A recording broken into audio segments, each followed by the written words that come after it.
By the turn of the decade at the end of the 60s, there was a very large music scene both here in Victoria and Vancouver. As Sheriff were one of the very first psychedelic groups from Victoria. They were one of the most popular groups. We basically started afresh. I was pretty much always committed to doing original music. It was special because it was different, it was unique, it was original, and we were freaks. I was sitting there stark naked when the phone rang. We all had different influences. Andrew was more folking influenced, as was Ed. He liked some blues, and I was more into pop and rock. Simply put, if this was 1969 and you were looking for something to do, this was the hot band that was playing a lot around town. That's true.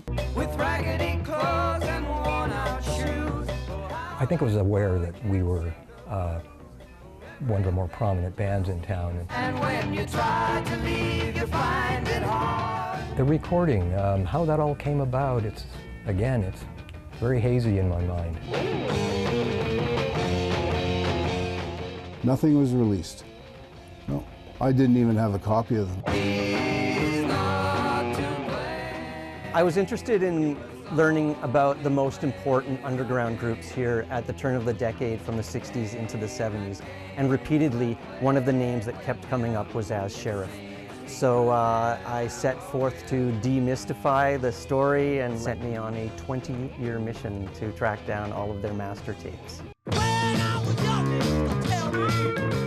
First major breakthrough was when Harry Creech, a one-time drummer, bequeathed his entire audio archive to me of master reels. I was hearing something that had literally not been played or heard by anybody at the time. I think it was for 47 years. It blew my mind. Well, I was amazed at the project. Jason just persevered and kept at it. I guess there was a person in Vancouver who had a lot of the material. He managed to get all this material. It surprised me. Waiting in the night.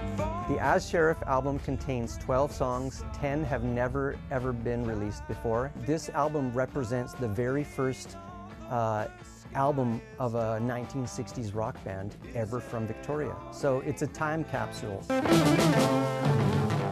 think Jason's done a wonderful job.